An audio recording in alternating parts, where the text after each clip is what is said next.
Hey, this is Harman Mixes, and today I'm going to walk you through how I actually mix the band at this church gig that I am doing in downtown Columbus. So I'm going to walk you through the whole desk in a separate video, but for this video, I am going to just explain how I actually mix the space. So hope you enjoy this. Leave me a comment if you have a question, and let's get into it.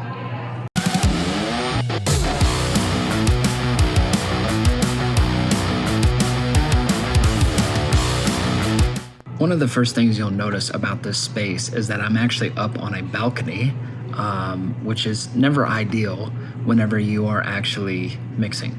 There are lots of reasons from a physics perspective as to why that is, but the thing that you need to know is that whenever you're not on the ground, the bass response is going to be different, especially if there's audience members that are on the ground or kind of in the balcony up behind you like they are in this gig.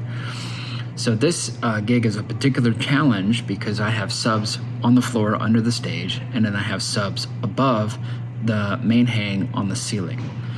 Overall, the PA is pretty good in here, and the room has been treated. So we can make a pretty close to studio quality mix with the PA. So I'm gonna give you a quick demo of how it sounds.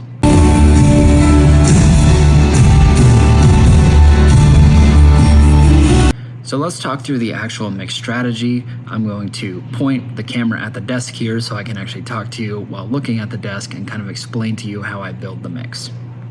In case you missed it in the intro, I actually have a separate video walking through how I've actually set up each of the channels on the desk. But for this video section, I want to actually talk to you about how I actually approach the mix. So first and foremost, this church calls for a specific style. That style may not align to the style that you have to mix for, but this style is very big drums, very big guitars in your face, very loud, running 95 plus, around 95 to 100 dBA. And if you don't know what that is, I have a video in my Fundamentals of Audio series explaining exactly what those measurements mean.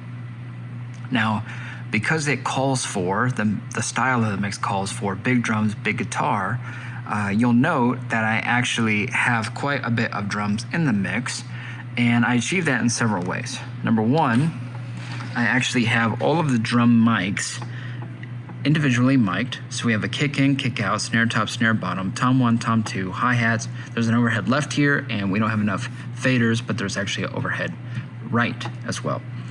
Now the position of the faders on the desk is a little misleading because I actually have these in what's called a DCA. Now over here, that DCA number 15, all of my band is actually controlling all of my band microphones. So despite the fact that the drum mics, which are also represented here on this custom layer, are in this position, they're actually fully turned down right now thanks to this DCA. Now during the show, I have this DCA at about -5 dB, and I have the vocal between 5 and 0 dB. That allows me to always keep the vocals on top, and that also allows me to control the overall band mix. Most of my other musicians and music are kept relatively low, comparatively speaking, to the actual drum set.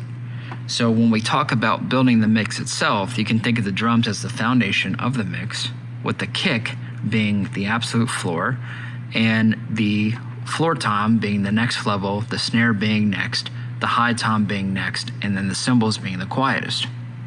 That's reflected in the way that I actually approach the mix in this space as well. The next most important piece is the bass.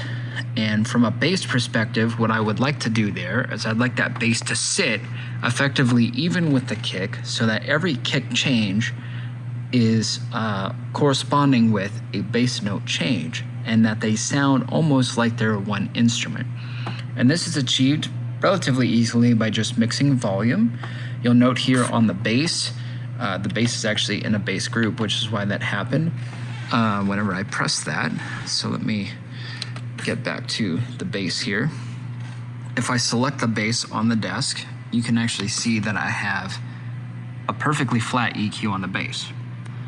Now this isn't always typical, but in this situation the bass sounds pretty good. I'm just rolling off a little of the extreme sub-octave low end, And I'm able to fit the bass with the kick very nicely just by representing the fader in a good location.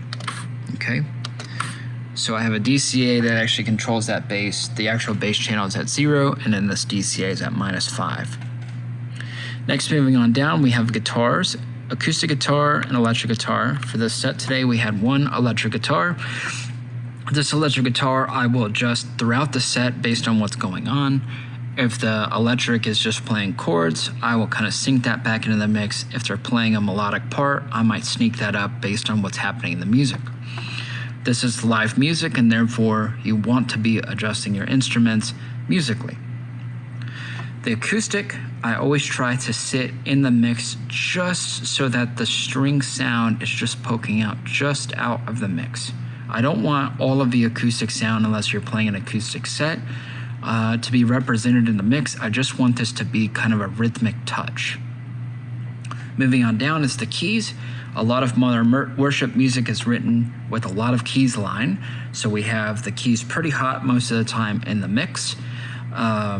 So you can kind of think of this as drums, bass and drums together, guitars right above that, keys right above that, and then that makes and constitutes the band's mix.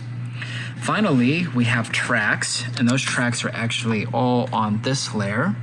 I can control those tracks via various DCAs on the desk, but for most of the tracks, I have a percussion group, a bass group, a guitar group, and a keys group, and I will use those track positions. Seldom do I move these channels individually unless there's a part in the song that calls for it. So you'll note that this was +5. During the last song in the last set, I actually pushed this sub bass up so that the audience would really feel that bass. Overall though, these are studio recorded tracks, and therefore I try to mix our live instruments around those studio recorded tracks, and overall I achieve a tighter mix that way. Finally, last but certainly not least, is vocals. Here I have a vocal DCA, and I actually can view my vocal setup here on the center. From a vocal perspective, we have 5 vocals. You can see all of their processing right here on the screen, doing quite a bit of low cutting across the board with vocal, quite a bit of compression, some de-essing, etc. Vocals, I will always have my hands on, and I'm constantly adjusting vocals throughout the show. The lead vocal, I want to be anywhere from 2 to 3 dB out in front of the other vocals. The other vocals I try to mix as a choir. Now with this approach, this always allows me to keep that lead vocal on top. The choir vocals, the background vocals, become kind of like another instrument on stage.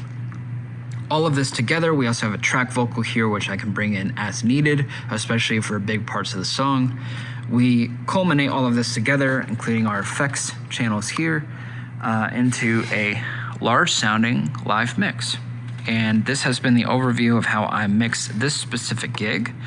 And hopefully you enjoyed this.